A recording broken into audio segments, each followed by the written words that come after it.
ధన్యవాదాలు అధ్యక్ష. నోట్ చేసుకోవడం జరిగింది అధ్యక్ష. మల్లారెడ్డి గారు నేనే కదా సార్. మల్లారెడ్డి అంటే మీరే కదా. ధన్యవాదాలు అధ్యక్ష. రెండు విషయాలు చెప్తా అధ్యక్ష. ఒకటి, ప్రభుత్వానికి గవర్నమెంట్కు 1100 కోట్లు లాభం వచ్చేది చెప్తా అధ్యక్ష. రెండోదేమో మా మేడ్చల్ కౌన్సిలర్లు, కార్పొరేటర్లు, సర్పంచ్ల బాధ చెప్తా అధ్యక్ష. 2 నిమిషాలు. ఒక్కటే చెప్పు. 1100 కావాలా? 1 నిమిషంలా. నువ్వు నంబర్ 1 మినిస్టర్ అన్నా, నువ్వు మా ఇన్ఛార్జ్ మంత్రివి, నీకే చెప్తున్నా, మా ఇన్ఛార్జ్ మంత్రి అని చెప్తున్నా. అదే రెండో చెప్తాను. ఒకటి, మా అన్ని మాకు దిష్టి తగిలిందా ఏం తగిలిందో మా మేడ్చల్ నియోజకవర్గానికి 61 గ్రామాలు పోయి అన్ని మున్సిపాలిటీలు అయినాయి.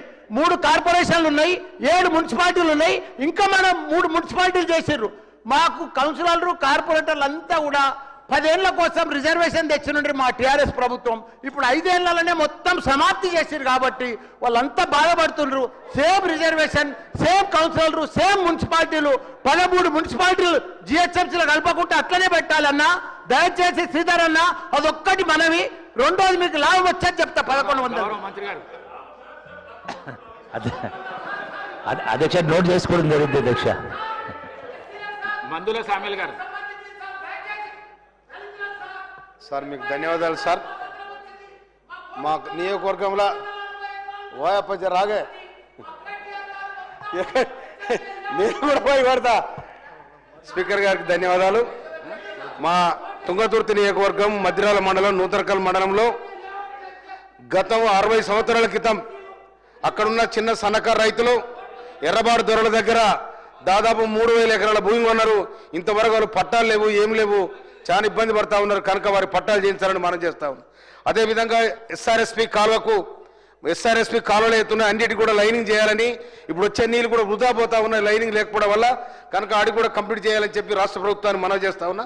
అదేవిధంగా నాకు 3 మండల నోట్ చేసుకోవడం జరిగింది అధ్యక్ష. రామదాస్ గారు రామదాస్ గారు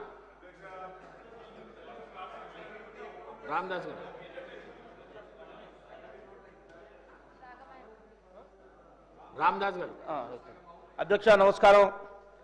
వైరా నియోజకవర్గం పూర్తి గిరిజన గ్రామాలు, తండాలు, గుడాలతో నివసిస్తున్న నియోజకవర్గం అధ్యక్ష. అక్కడ జూరూరుపాడ్ పిఎస్సి ఉంది, పబ్లిక్ హెల్త్ సెంటరు. దాంట్లో అప్గ్రేడ్ చేయడం కోసం 20 సంవత్సరాల క్రితం భవనాలు కట్టినారు అధ్యక్ష. ఎక్విప్మెంట్స్ పెట్టారు, స్టాఫ్ రిక్రూట్మెంట్ చేశారు, కానీ దాన్ని అప్గ్రేడ్ చేయలేదు ఇంతవరకు. దయచేసి మీ ద్వారా ఆరోగ్య శాఖ మంత్రి వాళ్ళకి, మన ప్రభుత్వానికి చెప్పి దాన్ని అప్గ్రేడ్ చేయించవలసిందిగా మనం చేస్తాం అధ్యక్ష. మంత్రి గారు నోట్ చేసుకోవడం జరిగింది అధ్యక్ష. భూపతి రెడ్డి గారు.